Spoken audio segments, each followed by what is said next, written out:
Chapter 20. Language in general includes the following parts: letter, syllable, connecting word, noun, verb, inflection or case, sentence or phrase. A letter is an indivisible sound, yet not every such sound, but only one which can form part of a group of sounds. For even brutes utter indivisible sounds, none of which I call a letter. The sound I mean may be either a vowel, a semi-vowel, or a mute.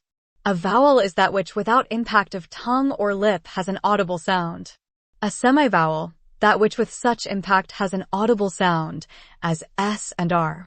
A mute, that which with such impact has by itself no sound, but joined to a vowel sound becomes audible, as G and D. These are distinguished according to the form assumed by the mouth and the place where they are produced, according as they are aspirated or smooth, long or short, as they are acute, grave, or of an intermediate tone, which inquiry belongs in detail to the writers on meter. A syllable is a non-significant sound, composed of a mute and a vowel. For gr without a is a syllable, as also with a gra. But the investigation of these differences belongs also to metrical science. A connecting word is a non-significant sound, which neither causes nor hinders the union of many sounds into one significant sound. It may be placed at either end or in the middle of a sentence. Or a non-significant sound, which out of several sounds, each of them significant, is capable of forming one significant sound, as alpha mu theta iota, pi epsilon rho iota, and the like. Or a non-significant sound, which marks the beginning, end, or division of a sentence, such, however, that it cannot correctly stand by itself at the beginning of a sentence, as mu epsilon nu, eta tau omicron iota, delta epsilon. A noun is a composite significant sound, not marking time, of which no part is in itself significant, for in double or compound words we do not employ the separate parts as if each were in itself significant. Thus in Theodorus, God-given, the delta omega rho omicron nu, or gift, is not in itself significant. A verb is a composite significant sound, marking time, in which, as in the noun, no part is in itself significant. For man, or white, does not express the idea of when, but he walks, or he has walked does connote time, present or past. Inflection belongs both to the noun and verb and expresses either the relation of, to, or the like, or that of number, whether one or many, as man or men, or the modes or tones in actual delivery, e.g. a question or a command.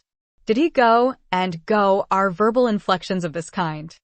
A sentence or phrase is a composite significant sound, some at least of whose parts are in themselves significant, for not every such group of words consists of verbs and nouns, the definition of man, for example, but it may dispense even with the verb.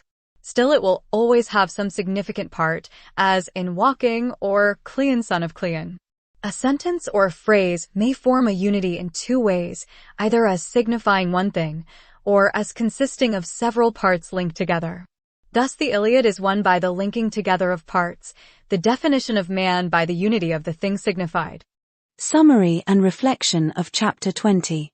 In the 20th section of the Poetics, Aristotle delves into the components of language, elucidating its fundamental parts. It is debatable how vital this section of the book is, but it is the opinion of the author that we ought not to edit this classic translation. Language, in general, comprises letters, syllables, connecting words, nouns, verbs, inflections or cases, and sentences or phrases. A letter, Aristotle contends, is an indivisible sound, categorizing them into vowels, semi-vowels, and mutes. Syllables, defined as non-significant sounds, are composed of a mute and a vowel. Connecting words, on the other hand, are non-significant sounds that neither facilitate nor impede the union of significant sounds. They can be positioned at the beginning, end, or within a sentence. Nouns, Aristotle describes, are composite significant sounds that do not mark time and lack individually significant parts. In contrast, verbs, also composite significant sounds, mark time and convey temporal aspects.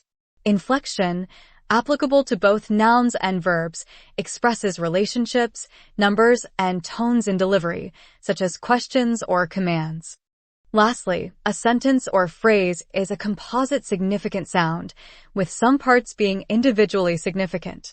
It can either signify one thing or consist of linked parts. Aristotle emphasizes the essential role of language in conveying meaning and explores its diverse elements, providing a foundation for understanding the nuances of expression.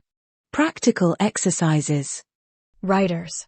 Construct a sentence out of random words, then try connecting words to play a crucial role in conveying the intended meaning. Create a dialogue that utilizes inflections to express different tones, such as a question, command, or inquiry. Composers.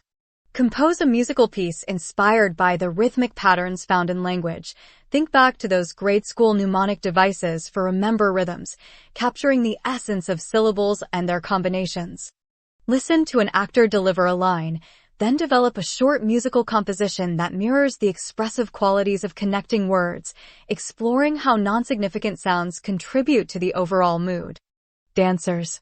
Choreograph a dance routine that interprets the rhythmic flow of a sentence or phrase, capturing the inherent musicality of language.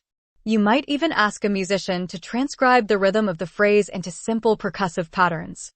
Explore how body movements can convey the essence of connecting words, syllables, and inflections, creating a visual representation of linguistic elements. Actors. Perform a monologue focusing specifically the nuances of language, including inflections and connecting words, contribute to the overall emotional impact. Engage in improvisational exercises that highlight the expressive qualities of nouns and verbs, going so far as to imitate the nouns and verbs literally, exploring how they convey meaning beyond mere words.